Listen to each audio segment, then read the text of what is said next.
Welcome to the Just Two Black Brothers. Welcome back. Actually, shout out to Skrilla Gambino and cut him off, but it kind of like cut him off right in time. It's kind of fucked up how it happened. I'm here. That's my brother Poe. We got the producer extraordinaire, music maestro in the building. Shout out. What's up with you? What's going on, man? I literally had to pull over. I was headed home, you know what I mean? But I know when I go home, go through the mountains and shit, and I start losing reception. So, I had to pull over. I got little man sleep in the background. Man, we ain't gonna try to keep you too long, then, man. He knocked out. He chilling. Okay. No, he's chilling. He good. As long as he in the car, he good. And where you from? I'm from the Bronx. Okay, shout out to the Bronx. I'm from the BX. BX, baby. I was born in the BX, but I claimed 3 places. Born in the BX, but raised in the BX, Washington Heights, and Harlem. You know what I mean? My dad, he lived in Harlem. My grandmother was in the Heights. My mom was in the Bronx. So growing up, I was between all 3. So you feel me? All day. What's that lyric, man? I think that was on New York. That's on that Big Pun New York Giants joint. BX, baby, straight out the. And if you test us, then we deeper than the U.S. Navy. Man, that was my joint too. I think it's on that Yeah Baby. Yo, my Baby album. My favorite Pun BX line is when he said, "I rep the borough that mothered this rap shit." That's a fact. He said that on Fantastic Four on Clue's album. Oh yeah, sure did. Yeah, the Bronx did, and the Bronx did birth that. Poe, I know. They had that beef back in the day. I think Poe, you had MC Shan on, didn't you? Nah. Oh, I thought you had interviewed MC Shan. Or we was talking about the with KRS-One and all the Bridges, all that stuff from that started all that beef back in the day. Yeah. But so yeah, I was looking up your bio a little bit. So yeah, kind of like a super producer. You produce for a lot of people. Yeah, that pops up. Oh, okay. Yeah. It comes up there when I look you up. But... I got some heavyweights under my belt. Been in the game for years. Yeah, that's what's up. And do you rap too? You know what? I tried that when I was young. You know what I mean? I really tried when I was young, but I sold a beat by accident, and I saw what one beat could get you when you like. I saw, a 4-figure check at the age of 18, 17. Fuck that. That'll do it, huh? Let me practice my craft. Man, I remember DJ Quick put out a dude back in like early 2000s named Mossberg. He died actually, but he was like shit. With him. Yeah, that nigga was like 5 G's for a 30-second rap line. You can't beat that. You gonna give me 5,000 to drop a 16? And I'm only 16. I'm doing that all day. Like facts. So you did 5,000 when you that young, like shit. and I was around a lot of heavyweights when I was young. Like just based off of how I started, I was around a lot of big dogs. But you produced Jay-Z A Dream? Nah, I ain't produced that, but I got credited as a musician on it. You didn't say Purple Haze? Yeah. Actually, Cam, that's how I started with Entertainment Records. So if you know Entertainment, okay. That's the one that got stabbed by Jay-Z. Sorry. And the funny thing about you saying that, I was there that night at the Kit Kat Club. It was Q-Tip's amplified release party. I was there that night. It happened. Damn. Oh, so yeah, you did start around. You started out with some heavyweights. How you get started though? Like you knew somebody who knew somebody, or you just that dude that people knew? Well, what you mean, like in the industry per se, or just in music in general? Just music in general. Like you just knew some people. I honestly believe I was born into it because my great grandfather, God bless his soul. He was a classically trained pianist. He played with Thelonious Monk and the whole Harlem Renaissance. You know what I mean? I remember being a young kid, like 5, 6 years old. I remember being around my great grandfather, and he got 3 kids. One of his kids is my grandfather. but they're all classically trained. So I was around it growing up. I always had keyboards as a young kid. I guess, I inherited the trait of music. Mm, You, I you feel know, you. make a long story short, like my whole family is musicians, classically trained. Okay, for sure. Yeah, I say yeah. I like talking to people who it's just in you, man. It's like I was born in it. My whole family was in it. And so, how'd you Hey, get started in? Oh, go ahead, Paul. man, I was like, who this nigga is? He done put his whole book in here. Mr. Oh, he probably Kim. got a block. Oh, you know him, Mr. Kim. Nah. He say the Oh, book promotion, the philosopher, whatever that shit. Philosopher presents the street Philip. life Oh yeah. philosophy. Oh, They he said shit probably like got. 3 times. He probably got the links on. Oh, he posted. Oh yeah, probably like one of them bots or something. Then. Uh-huh. So with that being said, and how'd you get started in the actual music industry? Well, I got beat up. Damn. Nah, I was 11 years old, man, and my dude Donovan Green, I call him my god brother. He's like a big fitness trainer now. His name is Donovan Green, but I was like about 11, 12 years old, and Mm, he was 17. They had their group, and I was always around them when they was in their spot recording. I was always there. So one day he was like, "Yo, write a rhyme," and I'm like, "Man, I can't do that." I thought it was like unique to see niggas I was around doing this shit. And the nigga kind of gave me a couple of rib cage shots, like, "Nah, you could do it. Don't say you can't." Don't. And I'm like, "I'm can't," So I just picked up the pen and I just started writing, putting shit rhymes together and shit. And they was like, "Yo, for an 11, 12 year old, they was like, that shit was good." Mind you, I grew up listening to Wu-Tang, Mobb Deep, Helter Skelter. That was my shit. The Far mm-hmm. Side. I listen to shit like that. So, I'm gonna keep it 100 at a young age. I'm taking bits and pieces of things I'm hearing and trying to flip it, making my own shit. But the good thing about it is I had my man Sean Don. He's down with the Justice League with Pooh Fontaine, little brother. He rolls with them. But Mm-hmm. he wrote a couple of my rhymes that helped me develop a style, you know what I mean? And then I took his style and ran with it from there, you know what I mean? But I always had a love for beats. So, I Yeah. guess it was just inevitable for me to become a producer, because even I was in a 3-man group and, I was making at the time what I didn't know was pause tapes. Okay. I didn't know what the hell I was doing, but a conversation with DJ Scratch, and he was like, "Yo, you was making pause tapes, and you didn't even know you was a producer at a young age. That's what they call pause tapes. You keep looping it over and over and over so you can have something to rap to, and that's what Yeah. I was doing." Oh, we all Uh, did that too. yo, We listen, all did. you can't tell me that I ain't make that shit up. Nah, but I know what you're talking about. You like, yo, I want to get on the joint too. So Right, you ride in the car. You like I would just have to wait for that ending little bit of the beat right, that's left to try to do my own. So I probably didn't necessarily do what you probably did. I was just like, I'm gonna rap on that little bit of part instrumental that's left right after the hook is over. And then if I gotta start it over, I'm gonna start that shit over. But you was actually like creating your own loops, yeah, making it. because you know what though? Check this out, right? My mom's bought me a karaoke machine, so it was a double tape deck with a mic stand. The mic went with it. So what I would do, I would loop my shit up long enough for me to kick some rhymes to it. Then the next Mm-hmm. thing, my man Donovan Green, he gave me his 5 second Casio sampler. Bruh, I was sampling everything I heard, bruh. I was sampling, looping, anything that sound good. I was looping, chopping, so I started off like that. And then what the crossover really was when I got to high school. I got around a bunch of dudes, because I was rapping in high school.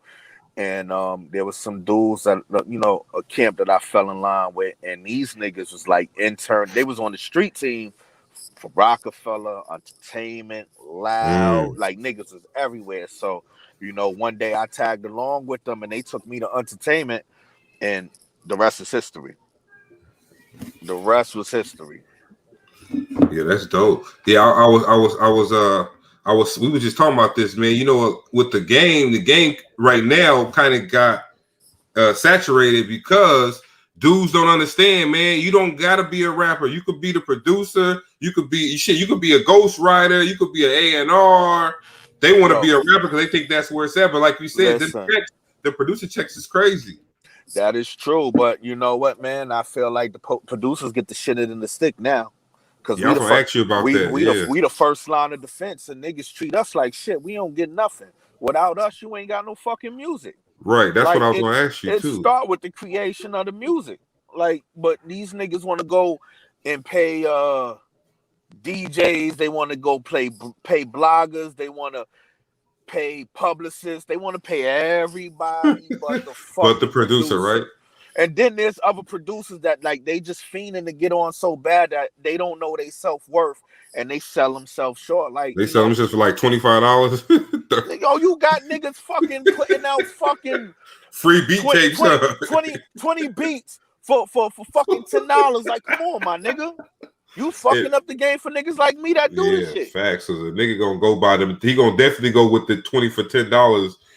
Even if them shits don't even sound good because he feel like he got a deal. And that's how we are. Need something to rap over. Yep. That's how we are as black people, nigga. If we feel like we got a deal. Look, I live in Brooklyn, so the place we moved in, the shit they advertised it for $3,100 a month. I was like, fuck that, we ain't doing it. So the dude had another one for 25, but the one that's 31 had like internet included, cable, washer and dryer, and then the nigga was like, man, I'll give it to you for 2,900. I'm like, deal, my nigga. I feel like I got a deal, so I did it. Even though that shit still was too much, I was like, if niggas feel like they got a deal, they gonna jump on it. So yeah, if you giving me 10 beats for $30, but you selling one for 3,000, they gonna definitely go with that dude.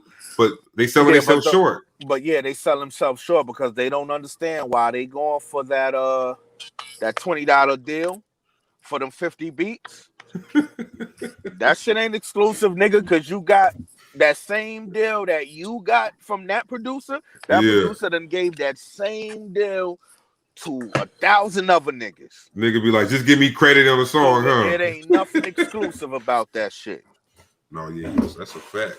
Ain't nothing exclusive. So shit, you done paid for that shit, and ain't no telling you probably still can't put out the shit because you got a million other niggas with that same beat. So where the fuck you stand out at? Yeah, wholesaling it for sure. Right. So when you got on with that's how everything started. What was the first beat you Well, when I got on with like the reality of that shit was, I was around Cam, I was around Charlie Baltimore, I was around Dutch and Spade, I was around Jacob York, I was around Jimmy, I was around Jewel, like I was around everybody. Mm-hmm. But I felt at that time I wasn't ready. I was still doing my beats, but like I had a motive. Like I'm going to soak up everything. I was in the studio with them. I would ask Six Figure Digger, what this do, what this do, what this do. I asked questions. Then one day, my artist at the time I was working with, his name is Rekka. I was playing his song in the other room, and one of the promotions lady, Bianca, she heard it. So she was like, yo, what is that you listening to? I was like, yo, that's my dude. This is kid I work with. It was like, oh, you work with him? I was like, yeah, what you do? I was like, well, I did the beat. It was like, really? That led to a call to Cam. Oh, shit, okay. That led to a call to Cam, and they was like, yo, listen to this. Cam was like, yo, who's that? They was like, yo, that's Ease Man. They was calling me Eric. I wasn't known. I wasn't putting myself out there as Mystro yet. Yeah. So I was still, that's Ease Man. It was like, E who? They was like, E, the intern, Eric, that be up here all the time. Put that nigga on the phone. Oh, shit. This nigga Cam get on the phone like, yo, so you make beats and you ain't playing me nothing? Oh, shit, So you was all right, I gotta cook something up for Cam now. So now he meets up with my dude, and He likes my dude, but it was like him and Jewels going back and forth, you know, rapping. And truth be told, lyrically, my dude ate Jewels up, but I think they was feeling Jewel's energy more. Okay. You know, but you know, at the end of the day, throughout that, you know, y'all remember Sicario? I think I do. How they spell? Yeah, I think I remember. He was signed to Angie Martinez. Yeah, I think I remember a song he was on with her, or it was a posse cut. I think he was on that record. If I Could Go. If I Can Go, that's right. He was the on Montego. He was on that. So the album that got him signed to Elektra, I did 10 out of 17 records on it. Damn. Yeah, and that's when it was on. It was on from there. Was it easy after that? Like at that point? Hell no. Yeah, no, it wasn't. Because it's still hard to is it hard to navigate? Like you can't just say, yo, I got this beat for such and such, give it to them. You gotta go through people. They gotta. You know what was the great thing about my situation? Like, yo, I was signed to Vacant Lot, so I had Dame Grease behind me. I had Redman's old DJs, the DJ Twins behind me. I had Murder Inc. producer Chink Santana behind me. I had Rockwaller behind me. I had Six Figure Digger behind me. Like I was young, but you know, I had self-service behind me. I had a lot of producers holding me down because, you know, at a young age, I did some dumb shit and I signed a bad contract. So these niggas was holding me down, whether it was like, you know, they was taking beats that I did, putting them on albums, and, you know, my name couldn't go on the record, but they made sure I got a cut or my publishing was on the record. You know, like, I signed a real bad situation. But, you know, once I realized, like, how bad the situation, I had enough sense to go to get my own lawyer and get myself out of that contract, because I had a whole bunch of Dipset shit lined up. Once I got myself out of that, it was on. Now, we talked about that before. With you had a slave deal? Huh? You had a slave deal? Well, what I thought was a 3-year deal. After I did the 3 years, I was like, I wanted out. But come to find out, with all the options, you know, it ended up being a 9-year slave deal. That's what I got. But I got with the lawyer, and the lawyer was like, it's so many contradictions in this contract, we could get you out easy. But, you know, their whole thing was like, yo, how much money they made for you? Have they made any money for you? I was like, a lot of the money that was made, I got it on my own. Like, yo, I would spend a night in the studio, wake up in the morning, go to Atlantic, take my own meetings at Atlantic, Def Jam, Universal, wherever. I'm doing all the groundwork, and y'all still want to take a piece of the shit that I did when y'all did nothing. Yeah. So, you know, it was this new situation that I had, you know, and it was a great situation because there was this kid named, there was this one kid. Actually, you know, I can't even say there was this one kid. It was a couple of monsters under this umbrella. You know, we had this producer named Bang Out. He produced Lloyd Banks' Hands Up and 50 in My Hood. Okay. Mano, My Life is a Movie. We had this kid, Kanai Finch, who co-produced Live Your Life with Just Blaze. We had this other kid, Flacco the Great. He did a lot of Dipset records and Spanish records as well. And then we had this dude by the name of, y'all may know him. Back then he was going by The Therapist. But his name was Jermaine Cole. Oh shit. He was under that. He was with us too. So we had, you know, I worked with J. Cole before. Yeah, you mean J. Cole? No, yeah, I worked with J. Cole before J. Cole was J. Cole. You know, and the great thing about being in that situation, like, they had lawyers all over the place. Yeah. You know, so the one lawyer was like, yo, listen, we gonna do a poor man situation and we gonna see if they bite. He drew up a release form, said you got 30 days. The shit was certified and notarized. They had 30 days to respond, and here's the shit, right? I knew they wasn't out of town, but once somebody signed for it, it went into effect. Oh, so, yeah. You know, somebody in the other office, they signed for it, and after 30 days, I was officially free. They tried, but it was too late. There's nothing they can do because it would have cost too much. It would have cost too much money to keep me, money that they didn't have. Oh, so yeah, you got that was a blessing for you right there. Yeah, and you know, that was probably one of the smartest things I've ever done in my life because that deal with that deal. Yeah. Did you feel like Floyd Mayweather when he got out his contract? What contract he was in? Floyd was in that contract with Top Rank. Then once he left Top Rank, that's when he became Money Mayweather and he started getting all that money. Well, you know what? When I left that contract, that's when it started going down for real. That's when it really started going down, you know. But I will say they made me some nice money, you know, but they was getting 50% of everything I did. Damn. You talking about Vacant Lot?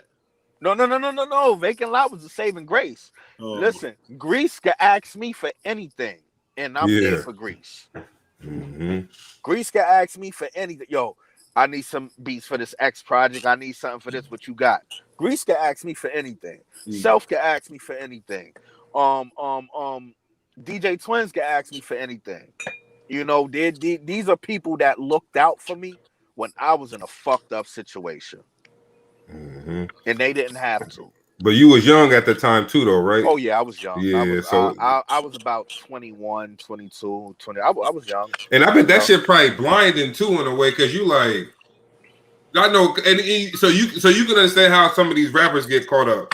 Yeah. Basically. Mm-hmm. Yeah. You know what, man? Even some of these producers is like, yo, you know what? You a young kid and you come from nothing and you see a little bit of something. Yeah. You gonna go for it, but you don't know no fucking better, and you rob yourself. Mm-hmm. Man, yeah. I say, think about that shit though. Just like in the military, you had people join the military just to get like a Mustang or a Camaro or some shit like that. Put your life on the line. You put your life on the line just so you can try to get you a fucking car. They're gonna charge you like $800 a month for because you ain't got no credit. Well. Well, in that situation, I will speak on my little brother's behalf, and I salute him. Yeah, and I'm gonna throw this out there because my little brother, he went to the Navy. He put himself through college at first, right? But you know, things didn't go his way, and you know, it was putting a dent in his pocket. You know, so he went and enrolled in the Navy for 4 years. Mm-hmm. Did what he had to do. Got medically discharged, so he was good. Yeah. Once he got discharged, he put himself back through school and got his motherfucking bachelor's yesterday. Oh shit! Salute to him for sure. Right. So you know, my brother used the Navy for what he wanted to do. And, hey, you can't knock the hustle. Right. Not this time. Right. Yo, that's how we met. We met in the Marines. We both was in the Marines. But it's one of those things where, like you were saying, like. You gotta, but you know what it is. You gotta be able to think at the time to know you in a fucked up situation. Like me, I was like, yo, I'm going to a community college. I don't want to pay for this shit. I want to run track. I get kicked off the track team because I drop a credit. I'm like, man, let me go holler at a recruiter. But look, you know what? I needed that because I ain't had no discipline and I ain't have no direction. That should make you get direction and it make you get discipline. I ain't gonna hold you. My dad tried to get me to go to the Navy, took me to the recruiters and all, man. I went and took that test and I felt that shit on purpose. Hey, I got a similar story. My dad did the same thing. Pick D for every answer, huh? Hey, what they say on Who's the Man, I spell abacadabra all the way down. Yeah. Nah, but my shit worked backwards because he took me and my cousin to the recruiter. Nigga, we cried in that shit like we don't want to go, but then I ended up going. My cousin didn't go, but I actually ended up going like a year or so later. But yeah, man, it's like I get it ain't for everybody, but if you make it work for you, like I got my bachelor's, I'm the oldest of 8, and the first one to ever get their bachelor's. I got that bachelor's for all my siblings. Shit, we all got a bachelor's. I mean, that's how you supposed to do it. Make that shit work for you, because man, them people don't give a fuck about you, man. Like I did 12 years too. Oh wow. That shit, yeah. So that shit, they don't get me. I mean, I know your brother. I know he probably gets some disability pay and all that, so they take care of. Yeah. They take care of him with that. Hell yeah. Yeah, my brother good, man. He probably doing better than when he was in. I tell people, I say, shit, man. Sometimes you do better as a veteran than you do while you was in with the benefits and because if you going to school and you getting the disability money and the school money and you got a job, shit, you living like the Jewish people. But I'm just saying, I guess the only thing too though, like shit, that should be like, well, like for you, 12 years. That shit really ain't 12 years, especially in the military. That shit like, man. Yeah, that shit a long time. That's like a lifetime. so he's like, man, you don't never know what's gonna happen sometime. You be in there. And y'all said y'all was in the Marines. Yeah, that shit was crazy. Shit. my little brother, he was on the sub, so he ain't see shit. Huh? Yeah, we used to fuck with the Navy a lot. We made fun of them because you know the Marines is really the department of the Navy. We fall under the Navy, so we used to always say we was the men's department and they was the women's department of the Navy. We used to fuck with them because you know what though, but the Navy take care of you though. Like if you get hurt, wounded, you go straight to see the Navy. They do what they got to do for you. So it is what it is, man. I think it's a misconception about the military. People think that shit. It is hard, but shit, we took admin jobs. Nigga, we ain't stupid. So we was like, look, I'm gonna take a job where I work behind a desk. Nigga, I'll type up orders for people and shit like that. I ain't doing that. I ain't doing that. Oh, he waking up. What's up, little man? Okay. Here, come here. You good? I might have to put him on my lap. Hold on. I'm here though. Go ahead. Oh, he went back. Wait. No. But yeah, so yeah, it was just one of those things, man. I think it do give you a good sense of something to make you a better person at the end of the day. So how you link up with BACG? Well, hold on. Hey, come here.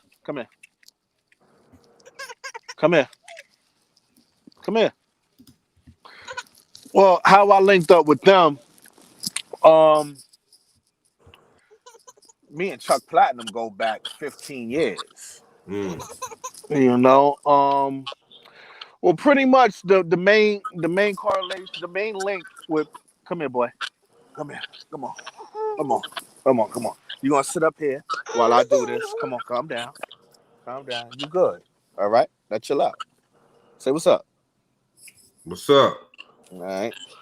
So, like I was saying, I feel like deja vu. I had to do this shit yesterday. I had an interview and he bugging out. But anyway, I bring him everywhere with me. That's what's up, though. Chuck is my man's in them. That's my bro, you know. But everybody is linked through one person, and that's my man JB Jason Bourne. God bless his soul, you know.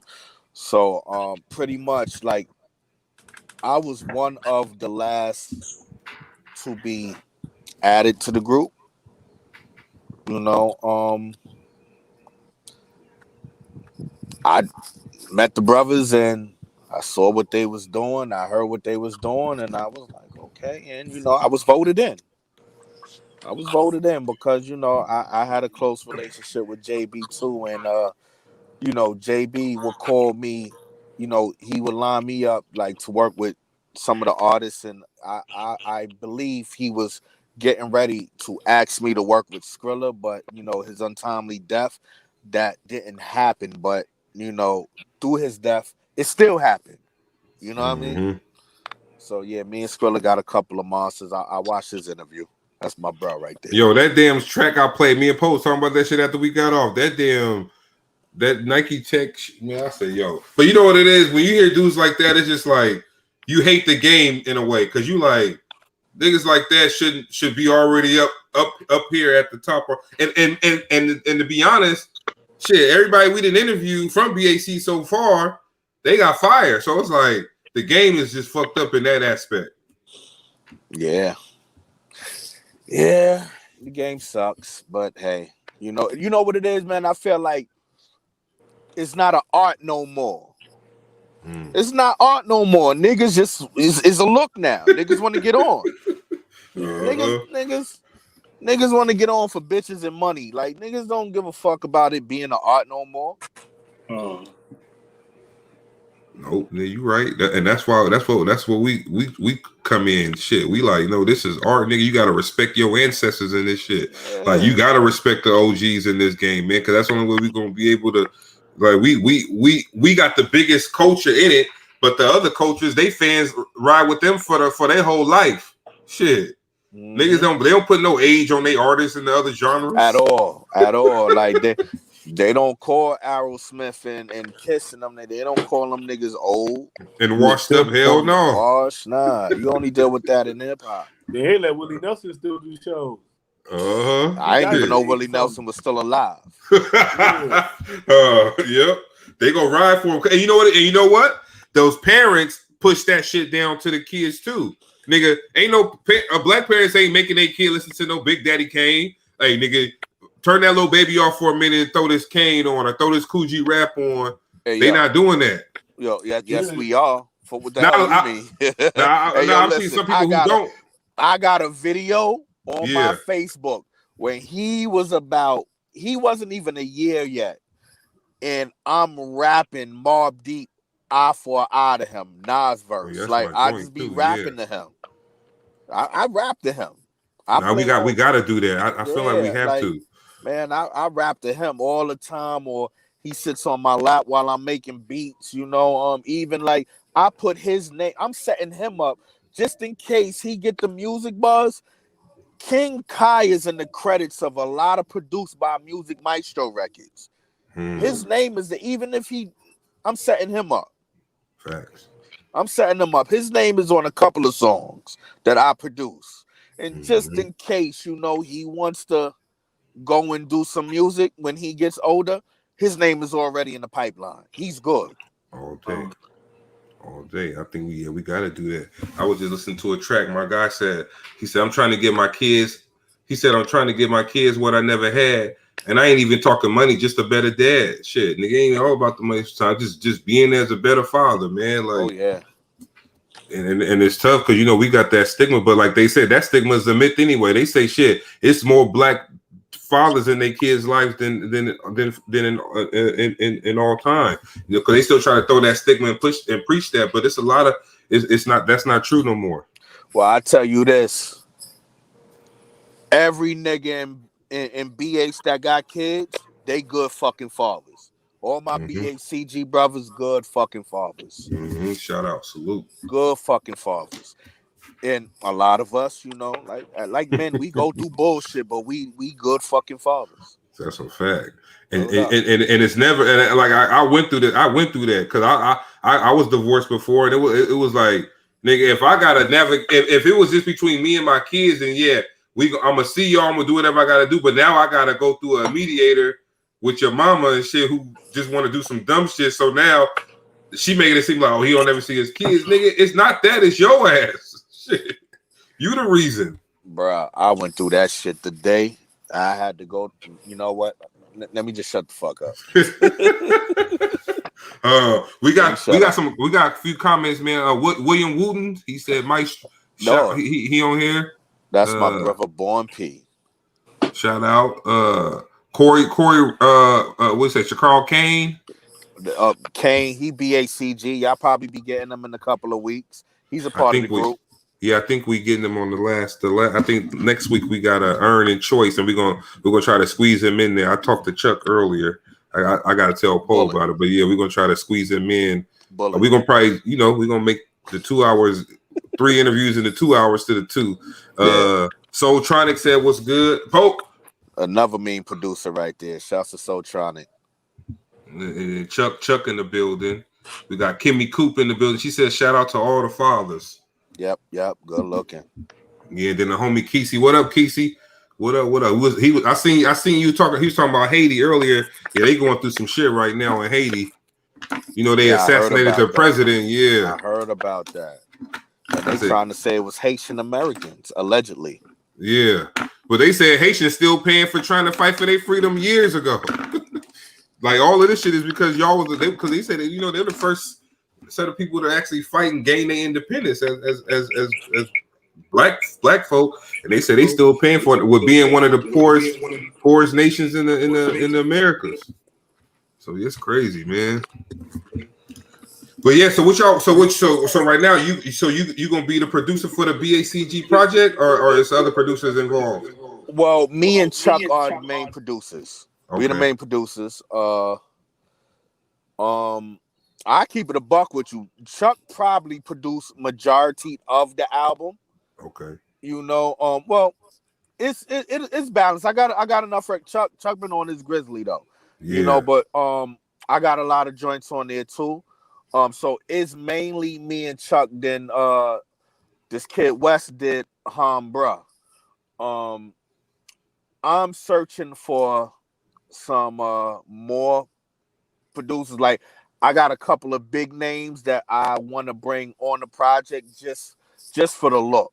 Just for the look, you know, and if I ask them, you know, they'll do it, you know, just be like, oh shit, you got such and such on the BH album, such and such on the BH album. So, you know, it just comes down to, you know, a couple of favors, just, you know, just to have some names. You know, I think I bought it to a couple of the members, but if they all watching, this is the first time they're hearing it. You know, I got some tricks up my sleeve though. You know what I mean? Nah, like I told Skrill, I said, man, we like what y'all doing, man. We glad y'all letting us go along on a ride with y'all and giving this to the people, because like I said, man, this shit should be everywhere, man. Like everybody should be getting ready, geared up for the release. Just like if they heard fucking the Locks and Griselda teamed up or something, everybody should be getting ready for that. Listen, bruh, yeah, shit compared to what them boys done, bruh. Bruh's fire. But what we got on this album, bruh. Bruh's like Bruh's an advertiser. I believe you too, bro. Bruh's an appetizer, bro. That's an appetizer, man. Like what we got. You know, I'm just sitting back waiting. You know, I don't really say much. You know, I follow suit. I listen. You know, I speak when I need to speak on certain situations. You know, but I like the project so far. We got a couple of more sessions that we want to end up doing, but for the most part, yo, we got enough music to put out the album now and an EP. Damn. Okay. We got enough music, and I like it too, because you know, groups and collabs like this, you know, you get people who and I say it's us sometimes too, because you know, like if me, you, and Poe, and not saying you would be this way, but if you take three dudes and they bought a building and they turned it into a deli, if I put 35,000 and you put 10 and Poe put 5, I might act like most of this shit is mine instead of saying, nah, nigga, this is you may have the vision for it, but not the most money, or you may have a plug that could stock it, but didn't have the most money. I like it when people could just come together and say, nah, this is some shit we gonna do. And nobody is not saying like, well, I put in more, so it's my shit, or things like that, which tend to happen with groups sometimes. Yo, on the producer side of things, I can honestly say like all my producers under me that I work with, whatever placement I get them, it don't matter if I did 70% of the beat or they did 70% and I added a couple of sounds. I split everything evenly. If whether it's 2 of us on it or 3 of us, or like, you know, Chuck Platinum, you know, I don't know if y'all know, you know, we got this record with Truly featuring Neo, you know, and me and my man Track did the joint and Chuck oversaw it. Chuck put it, you know, Chuck made it happen. You know what I mean? Without Chuck, that shit wouldn't have happened. Come on, Chuck. Splitting this shit 3 ways. You know? Because without Chuck, it's no song. Yeah. We was who did what. In fact, we were saying that happened. No, I think they said that was. I think they were saying that's kind of like how Diddy was with because you know we did a producer battle on the podcast, and it was I think it was who was Diddy's track? No, what was his squad of producers called? Hitmen. The Hitmen. I think they did Hitmen versus Trackmasters, but they was playing tracks that I guess Diddy didn't produce, but he got credit as the producer, but. We were saying it's probably because he probably set the shit up, or like he didn't necessarily make the beat, but he He got them two people together. Let me break that down because I always have talks about this. Like, so I'm gonna just shoot off the top with like, all right, you got Diddy, right? So let's just say D Dot come in with a sample, right? Nasheem Myrick may chop the sample up, but then you get Mario Winans or Chucky Thompson to play over that sample, right? But Diddy had the mind. Oh, I know this is your strong point. This is your strong point. Oh, yo, I need you to play over it like this. You know what I mean? They all getting credit for that shit. Facts. You know? Yep. Yeah, that's what we were trying to say. They was like, man, you can't play. I think somebody played All About the Benjamins. They were like, Diddy ain't produced that. But I was like, nah, you can still put, he probably put all that shit together. Yeah. Yo, he gave him the vision. What niggas forget about production, like, yo, production is technically not making the fucking beat. Shit, you might as well say, okay, niggas quick to throw Quincy Jones in Thriller. That nigga ain't touch no instruments in Thriller. Right. And you could go on record where he's talking about that, about the making of Thriller. No, he knew who he wanted to play certain instruments. He knew what he wanted. He wrote music. He knew music theory. He knew who to get the job done. And that's pretty much what a producer is. Like, you know, that's just like if somebody signed to my production company. I ain't necessarily got to produce your album. My job is to get your album done, whether I'm going to get Chuck Platinum to do a song, I'm going to get Havoc to do a song, I'm going to do 2 or 3 songs, I'll go get Rockwater. My job is to get the finished product done. Facts. I think a lot of people don't That's know the that job too. of an executive producer overall. Get the shit done. Your job is to get the album done, right? Get the shit done by any means necessary. All day. No, I feel it 100%. Yeah, we did a nice little joint, man. I think we had Alchemist. So what we did was, and we got on Zoom. Like you got Alchemist, I got fucking Jay Dilla. We got like 20 other dudes in the Zoom. They the judges. I'm gonna play my track from Dilla. You gonna play your track from Alchemist. They vote. The winner go to the next round. I think we gave the winner like 200 and a trophy. It was just something little we was doing with some homies, but that shit was fire though. That shit was fire. I would have loved to be a part of that because, like, man, my producer knowledge is so fucking crazy. Like coming up, I studied the booklets of albums, and that's how I knew like who did what on every album. Because every album, I would study the booklets. Even to this day, like, you know, I go back and I do my research on certain records, like, yo, who did this? Like, I miss the days where I would go buy the CD and the first thing I would do is try to decipher who did what. Then I'll go back to the book like, oh, shit, yeah, I knew it. Because that's something Six Figure Digger told me. He was like, yo, you should be able to identify your producers just based off sound. You know, because back then, everybody had their own sound. Nowadays, you can't tell who did what because everybody sound the fucking same. Facts. You knew a Just Blaze or Alchemist or I knew or at least or some had people an idea. Right. That could be a Just Blaze beat. You was probably surprised a few times to see it wasn't Blaze, but you kind of like, you know, the realm. You like, oh, I'm in the right realm of who produced it. But yeah, nowadays I think, I don't know, man. We talk about the game now, like, so like for you, so since you was in the game at that point in the game now, man, what's some of the biggest differences or what's something that you like about it? What's something you don't like about it? The game now? Yeah. You don't need a label to put out music and make money. You don't really need that. You know, social media is a gift and a curse. Facts. It's a gift and a curse, you know, but just the whole fact that you could cut out the middleman and do your own thing and you ain't gotta report to nobody. If I want to put this song out and I got a fan base, I could generate money off my fan base alone. So, you know, that's the good thing about the industry now. The fucked up shit about the industry now ain't really no money in it. I come from an era where I could go to an A&R and play a whole shitload of beats. and not know where a beat going, but the A&R be like, yo, I want this, I want this, I want that, and that motherfucker will cut you a $20,000, $50,000 upfront check. First half. It's just your first half, and you don't know where the fuck that shit going. Until you get a call, until we need a call, you get a call, yo, we need you to track this. And for people listening, what's that mean? When they say track to see, back then there wasn't no Pro Tools was just coming around, you know.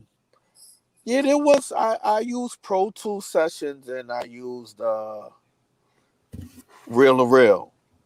So I had experience with both. But when you track out, like I was using the MPC and the Triton, so you had to go in the studio and lay down each sound one by one by one by one by one, so they could mix it properly. Whereas nowadays, you know, you got Logic, Fruity Loops, Reason, Studio One, Pro Tools on steroids and shit. All you got to do is hit one button, export all track as MIDI track individually, and it'll bounce each track out as is. And I'm thankful for that because, brother, it took fucking hours to bounce one track down. Because, you know, if you ain't have the 8 outs on your MPC, then you had to do shit one by one by one by one by one by one. That wasn't the move, man. That wasn't the move.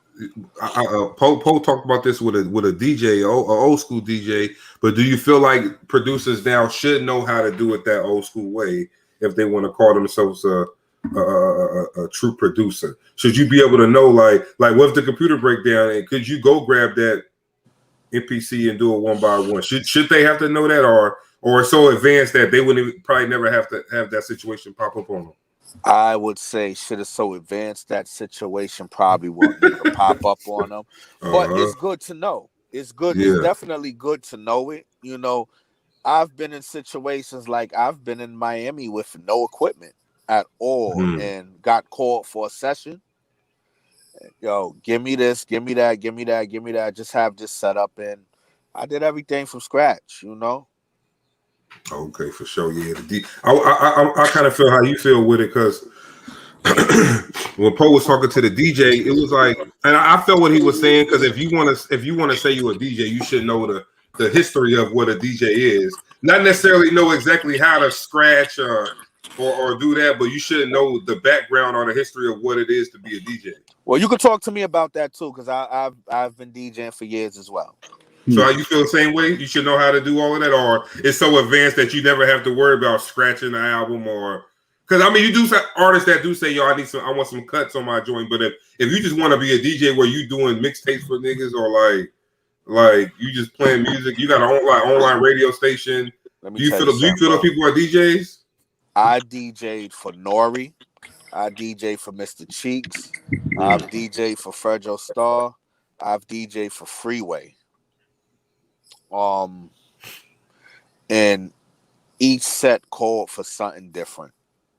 Okay. You know, but just how I DJ, they know I'm with showmanship. So I'm cutting, I'm scratching, I'm doing what need to be done. You know, I prefer to do a show on Technique 1200s because I love the feel of vinyl. Right. You know, I would prefer that, but you know, I've been in situations where you adapt to your environment. Pretty much. And somebody don't want to carry all that shit around. That means it may mean that the equipment there is not up to par to what I use. Fuck it, I don't need it. I'm just going internal. Okay. You good? That shit messing up. We can't hear you, brother. Oh, and you on mute? You might be on mute. Yeah, you on mute. No, I said my shit tripping over here. Yeah. Oh. Yeah, your shit was tripping since y'all was on with Skrilla. Yeah, his shit. That's why I say his shit always good too. Yeah, I think I gotta restart my router or some shit. I don't know. But it's just the computer. It ain't the phone, so I don't know. Yeah, the phone working good. The phone clear. That shit clear, crispy. Sound good. Yeah. So yeah, with the DJs, yeah, I think that's a big thing because, like you said, the game opened up so much that shit. We was talking about yesterday. Nigga grab his phone, open up a DJ program, and be scratching with his finger on that shit. What, my nigga? What, my nigga? Hey, hey, remember who's the man? Like you said, what he say? What's your name? Oh, my name is Dr. Dre. So wait, what school you went to? Like what? So you mean to tell me that nigga gave him hell for that shit? He gave him hell. You mean to tell me my brother did all these years in medical school tuition? Yo, he blacked out on him. He blacked out on him. And you just woke up and called yourself Dr. Dre, nigga. Shit.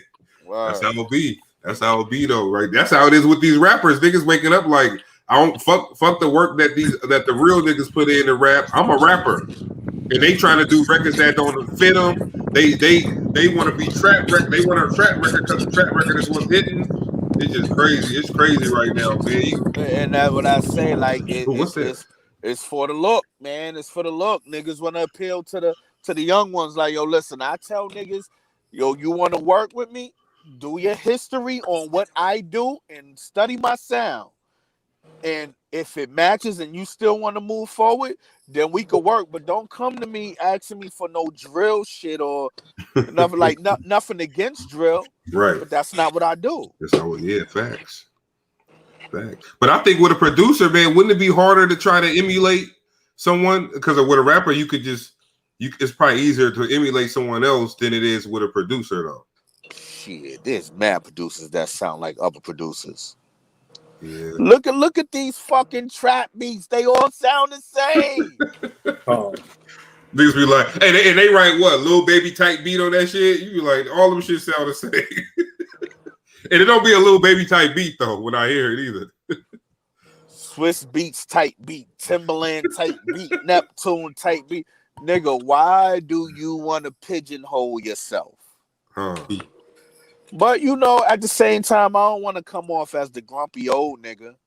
For real. But I just like I talk at a lot of schools, music schools. I do a lot of seminars. I talk on a lot of panels, and I give my knowledge the best way I could, because there's a lot of youngins, they really got the game fucked up.